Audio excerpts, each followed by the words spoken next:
Welcome to the 5-Minute Disasters podcast from 5minutedisasters.com, where each week we uncover worldwide disasters in about 5 minutes. If you enjoy the show and would like to support us, why not consider buying us a coffee?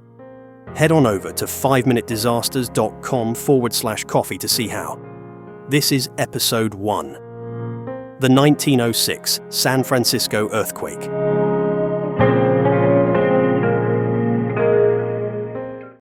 The 1906 San Francisco earthquake stands as one of the most devastating natural disasters in American history.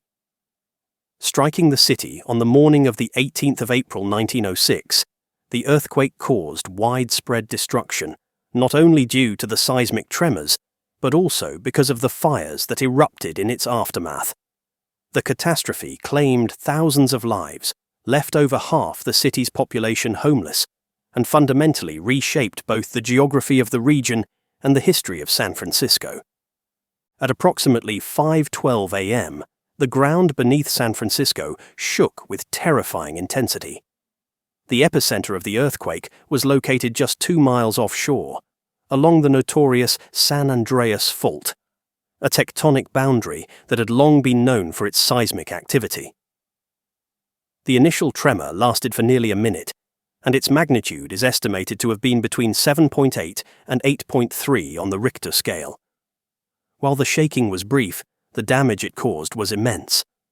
The fault rupture extended for about 296 miles along the California coast, from the region near Cape Mendocino to the Salinas Valley, with violent shaking affecting not only San Francisco, but also cities and towns across Northern California. San Francisco, being the epicenter of much of the destruction, bore the brunt of the catastrophe. Buildings collapsed instantly as the city's infrastructure crumbled. Many structures in San Francisco at the time were made of unreinforced brick and timber, which were no match for the intensity of the tremors. Entire neighborhoods were reduced to rubble, and streets split apart as the ground opened up in various places. The loss of life was staggering, with estimates suggesting that over 3,000 people perished as a direct result of the earthquake and its aftermath.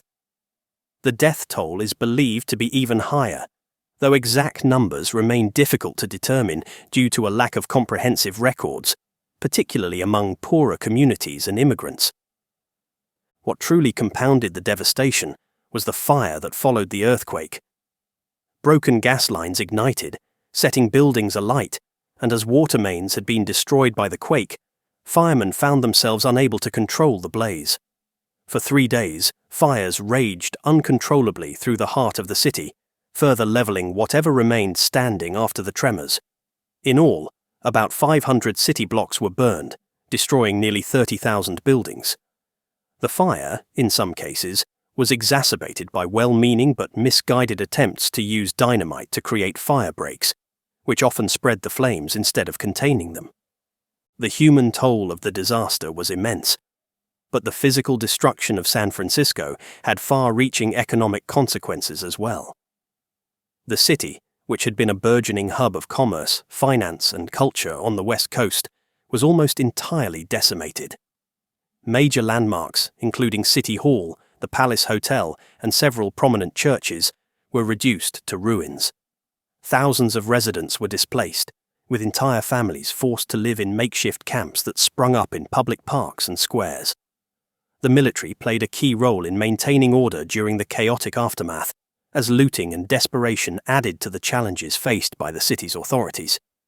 Despite the devastation, the disaster ultimately led to the city's rebirth. Almost immediately after the fires were extinguished, reconstruction efforts began.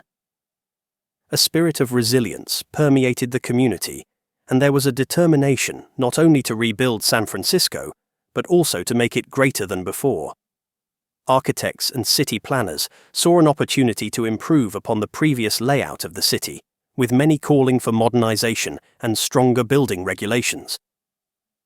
Unfortunately, in the rush to rebuild, some of these ambitious plans were scrapped, and the focus shifted to rapid reconstruction.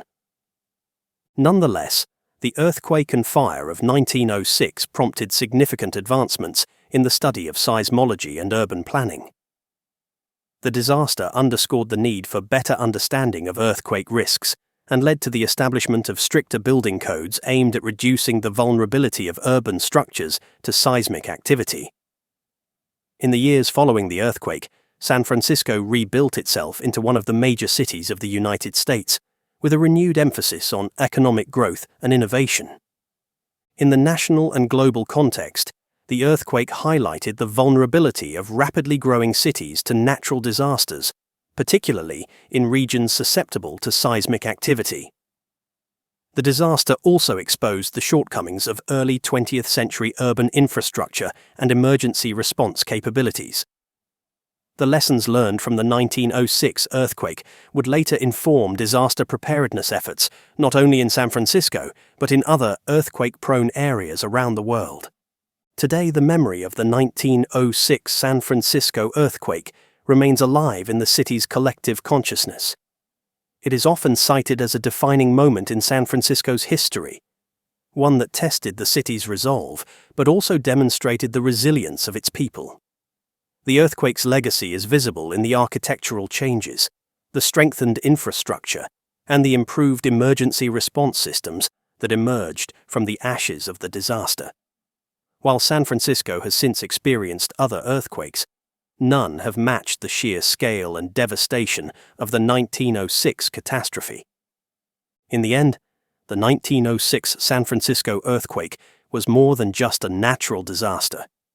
It was a pivotal event that shaped the future of a city and had a lasting impact on earthquake research, urban planning, and disaster management worldwide.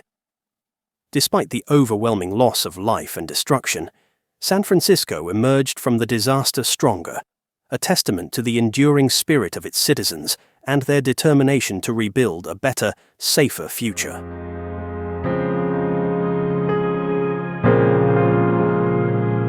I hope you enjoyed that episode of the 5-Minute Disasters podcast from 5minutedisasters.com. If you did, don't forget to subscribe so you don't miss any future episodes. And while you're there, why not leave us a review? Also, please consider listening to our other 5-minute podcasts, which you can find at 5minuteproductions.com. Thanks for listening, and I'll see you next time.